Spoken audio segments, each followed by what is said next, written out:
Hello world, Wave Time here, bringing to you a bit of a tutorial on RedPower Pre-Release 5. As many of you know, Pre-Release 5 was recently released, so you guys probably want to know, how do I build my own Quarry machine? Well, it's pretty simple. I'll give you mainly this is going to be on the programming of said Quarry machine, but I'll give you some instructions on how to make it go in 3 dimensions. This one is built like 30 long in each directions, but I'll make a program that will make it mine a 20 by 20 area. It may be small to start with, but with this programming knowledge in 4th, you will be able to be awesome in RedPower. Now, there are a few things you have to make sure you know when trying to build your quarry. One of them is that frames, they connect to all frames except if there is a panel between them. So as you can see, there's a panel right here on this frame, so it's technically not really connected to it. Let's say it's a connection that is kind of, I don't know, what's the word? Doesn't always happen. And that has a bunch of good things. So what this is, if there's a panel, it'll allow this thing. Let's go to a better example. On this, it's the same setup. There's a panel here. No, there's a cover instead of a panel. Now what this means is that this will not connect if this part is going side to side. But it will connect if this part's going this way. So an example would be when I want to run this to go this way. It'll mean that this part will connect with the rest of the machine. Whereas if I use these motors to bring it this direction, this part will not connect and only this arm will move. So if you can wrap your head around that, I'll go to the next part after I get the rain off. Of course, I have to go into a test site that has rain everywhere. If we go way over to the end of the arm, you'll see that there is any type of device. This, I think, is a block breaker, but the reason I put a block breaker here is so that this tube does not just spit randomly out. This block breaker will not accept any items going on this end. So if this part goes way over there on the arm, no items going here will be accepted since this is only an output. This is so that if you have really long distances, it won't mess you up. And yeah. Oops. Way to go, way. You always fall. And as you can see, it's exactly the same on the other arm. These arms are meant to go in tandem to go across the quarry. And if we look at the head, you have to be careful with the head. Yes, I know. The head is connected so that there's 6 block breakers and they're connected to quarries, and on the bottoms there are covers. Covers will not connect to anything connected to it if they're on the frames. Now you have to make sure each and every single part of the assembly is connected to a frame, or else it will not work. It might not move one way or the other. So you have to rig it all, and for this I do not bother having this quarry head be able to move upwards since there is no point. This is a frame motor that will move it down, and it's connected to 2 not transposers, it's the other thing. Aha! It's deployers. It's connected to deployers. So when this moves downwards, since it's connected to the same wire, these will spit out redstone and frames. Let's put a few more frames on this since I wanted to go quite a bit. Frames. I've been framed. That would be good. And I'll worry about that later. So now that you know that it's going to work well, you have to, when programming your Quarry to work, you have to keep a few things in mind. One, you have to make sure that every single frame motor is connected to a different colored wire. And you have to keep track on which wire does what. So if we look at my setup, I'm having this as the top right corner to start with. So it can move all the way down and over there.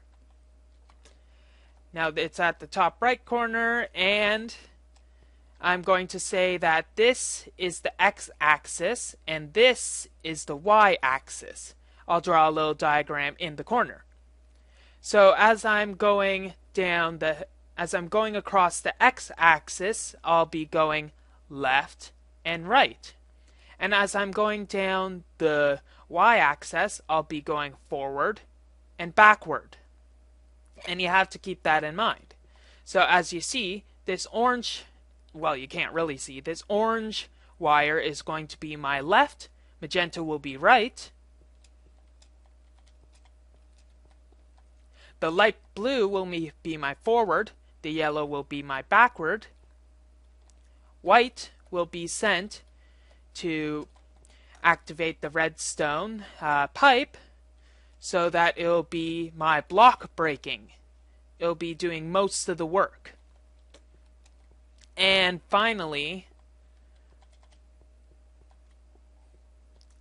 my lime wire is connected to my block break deployers and my down motor, so this will be the lowering the head. Now, when you want to start programming, it's best to make sure that you have some sort of code ready and make sure that all the ribbon cables and the bus is working exceptionally well. Gotta make sure everything's connected or else your code might not work. So what I'm going to do is throw this in and then go to my monitor. Now I already made sure that this was booted with the 4th boot disk. If you want to see how that's done, it's quite simple. You have to reset it, of course. Take your blank floppy out. You have to put your 4th boot disk in. Make sure that it's halted. Then you start it up. It'll access the drive and then it'll be booted. To clear the page, you type in page. Simple. Then remove the disk, put in your blank floppy disk. Now you got to make sure that you know how to program in 4th. This 4th tutorial will be pretty much if you know how 4th works. Okay, so you want to make sure what each of the wires' numbers is connected to. So if we go into our wires, these wires pretty much have binary numbers. This is 1 or 2 to the power 0. This is 2 or 2 to the power 1. This is 4 or 2 to the power 2, and so on. 8, 16, 32. I'll only be using these wires for simplicity's sake. So I have 1, 2, 4, 8, 16, 32. And if you remember, I have written down what each of those will do. Now if I clear that, now let's start writing and everything is booted up. So one of the first things that I want to do is to type in a command to break the blocks that's underneath it. You type in what you want to do to make a new word is colon, and I'll make it very imaginative. I'll press enter and it'll start compiling. Now to turn on a specific wire, you do its wire's number, do IOX set, And to do the duration, you put 4 ticks. That's the duration, how long it'll be on. Then I want to turn the wire off again to do IOX reset with its number, and then another 4 ticks delay. Then semicolon. Now I have a break word, or you can think of it as a function if you are any other type of programmer. Say, I know C, so I'm going to really think of them all as functions. So next what I'm going to do is to do the go left, go right, the go forward, and the go backwards commands. I have them already written, so I'll just type each of them out, set that, do 8 ticks to IOX reset, and 8 more ticks. Now you're wondering, why don't I just go full 16 ticks? As you might know, these motors go at 16 ticks. It takes 16 ticks to go one amount, like move this whole thing by 1 block, and for it to be ready for another one. I put 8 ticks activation and 8 ticks reset so that I'll be able to do a continual loop when I want to. So I got my go left, go right. No, I don't have my go right. And there, that's compiled. So now if you check it, this will be the go left and go right. So I'll type in go left, and it's moving left. Now if I type in go right, it'll execute this one and go right. Now this block over here, which I'm highlighting, it makes sure that it doesn't go any more right. So if I type in go right again, it won't move, which you will want, because you don't want to have your quarry head hit the wall or something stupid like that. Now, to go forward. Going forward would be going in this direction. If you see, this is a 3x3 head. You're already making it a bit redundant by making it go over 1 each time. What you'll want to do is have it go over 3 times so then it can go backwards. To go over 3 times, you have to do a loop, or a do loop. So I'm going to have my go forward command be a loop. It'll be a do loop. 3 counts, start at 0, do. You gotta make sure that your stuff is nice and proper, or not nice and proper, but you gotta make sure that you know what you're doing. And typos are really annoying because you'd have to rewrite your entire word. Now to end the loop, I'll need to do loop. So now I'll go forward 3 times, and what I have here with how my code works right now, I'll type in break, and it'll use the word break that I had earlier. And then semicolon. So when this goes, it'll go forward 3 times, then break the block underneath it. And we'll do a similar thing with the go backwards command.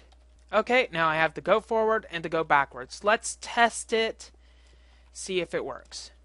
Go forward. Go once, twice, 3, and it'll break the thing underneath it. Good. Now if we go backwards, it'll reset it. And there we go. And break underneath, but since there was nothing, that power's fluctuating a bit. And the dirt should go into my chest that I set up right here. Excellent.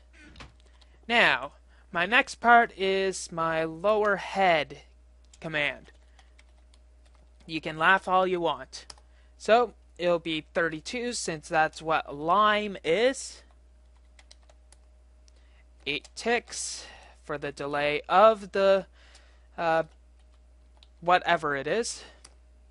The frame motor, yep. and I'll want it to break it right away. And there. Done. That's compiled. Now I know I have all those done, so I'm going to do page.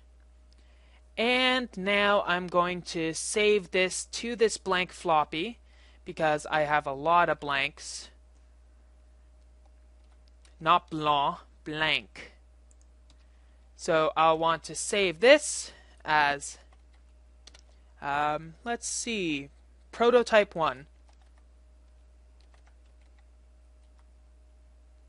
So it'll be saving, then it'll be done.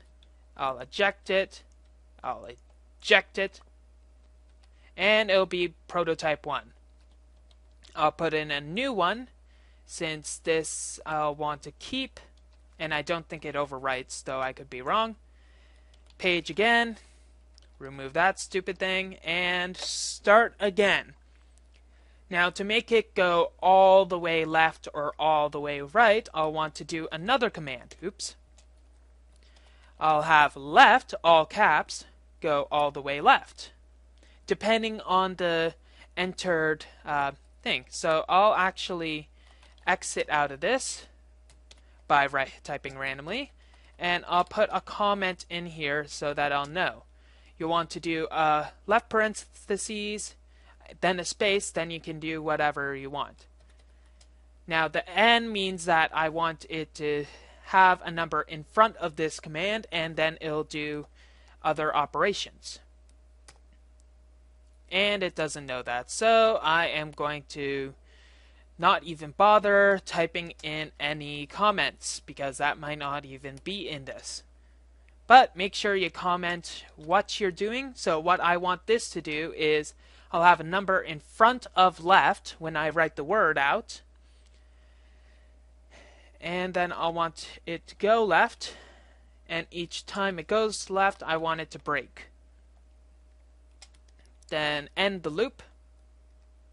And compiled. So when this starts moving, it'll go left, break, left, break, left, break, for how many times I want it to do. And similarly with the right command, I'll do 0, do, go.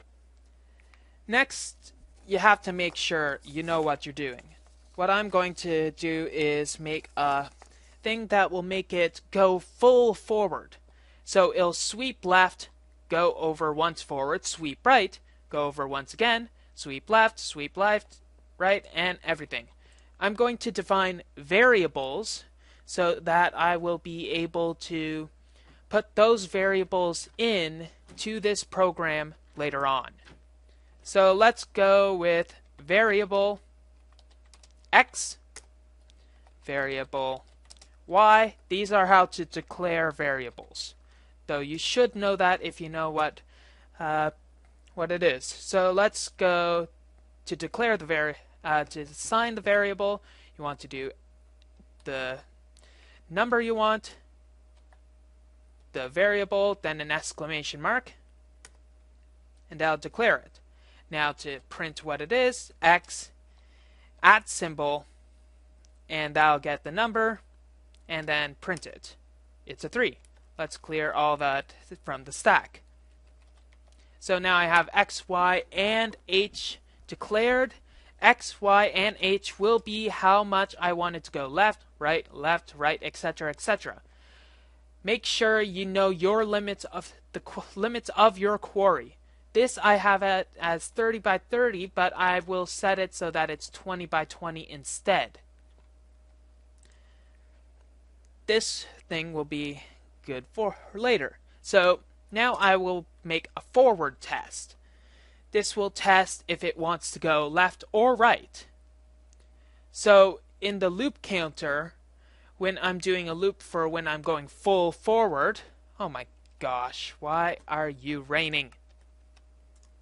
When you're going full forward, you'll want to see, hey, am I going left next or am I going right?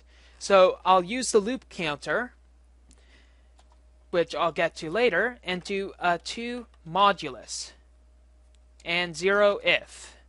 This means that if it is 2, basically it does a modulus of it. So it divides it and takes the remainder.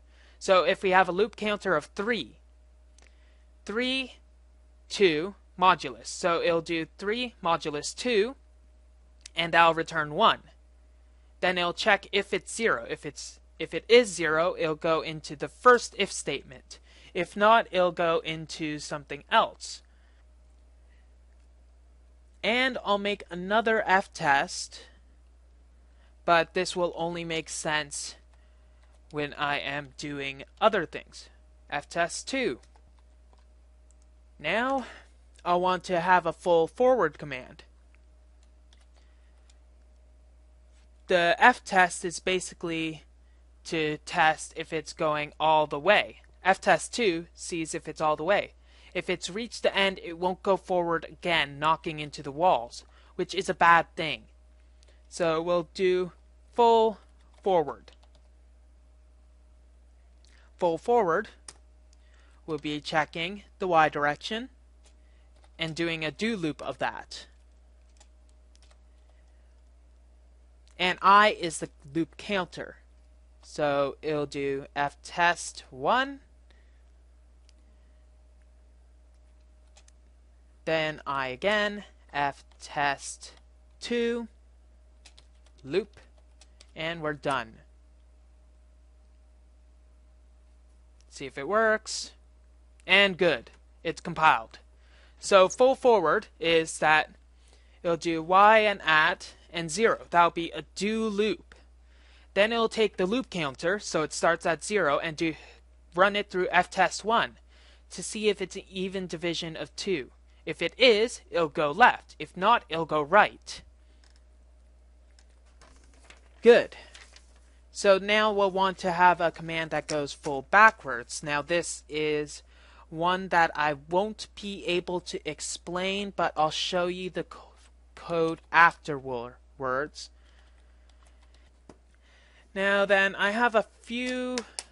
No, let's write the execute program. Execute. This program will go through a loop and go with the height that you have entered. It'll go full forward, lower the head, then go full backward, lower the head again, and do that loop. Now you'll want to declare the dimensions of your quarry. This is going to be like a 25 by 35. I'm not sure. How many is it? 1, 2, 3. So it's 25 by 27. I'll have it limited so that it's a 20 by 20 quarry. You can make this program allows you to make it however you want, but you have to make sure when putting in your dimensions, since my dimensions program that does it for you does not exactly work. Well, let's see. It's y equals 90, so it'll do 80. So what you want for h is to declare it at 40, so half of the height, because it'll go full forward, lower, full backwards, lower. So declare f h there and make sure it works. Okay, good. It's prescribed at 40. Now it's 20 by 20, but for the y, you'll need to divide it by 3. Let's make it 21 instead. So y, yep. So you have to divide that by 3. Whatever number you have to divide by 3. So make it 7 at, 7y exclamation mark, and make sure that worked. And you got 7. Good. Now for the x, you need to take whatever number you had and subtract by 2. So let's have 21 and subtract 2 to make it 19. 19, x, prescribe, test it, x at, and good. Okay, let's clear the stack a few times. Okay, empty stack. Good. Now, then, you'll want to execute it. Actually, first, you'll want to save it.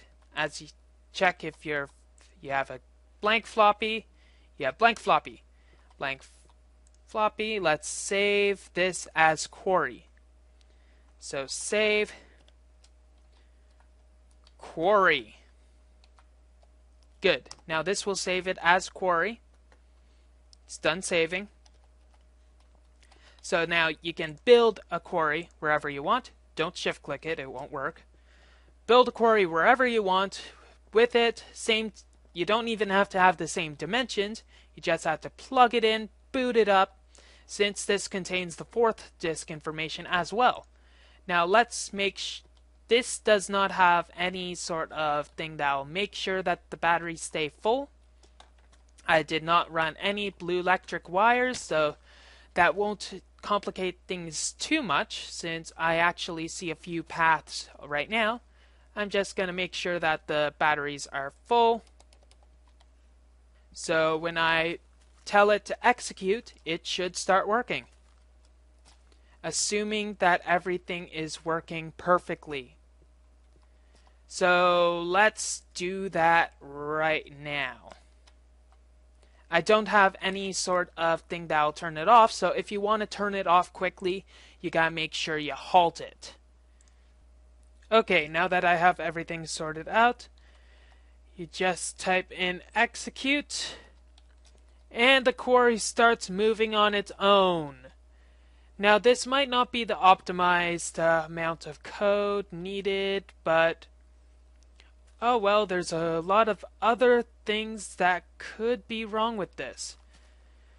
For instance, what you'll need to do is to make sure that your quarry can get enough battery power. What you need to do for that is to just run a few cables along the side. That battery doesn't even need much because eventually it'll just lower, and that's all it'd be used for.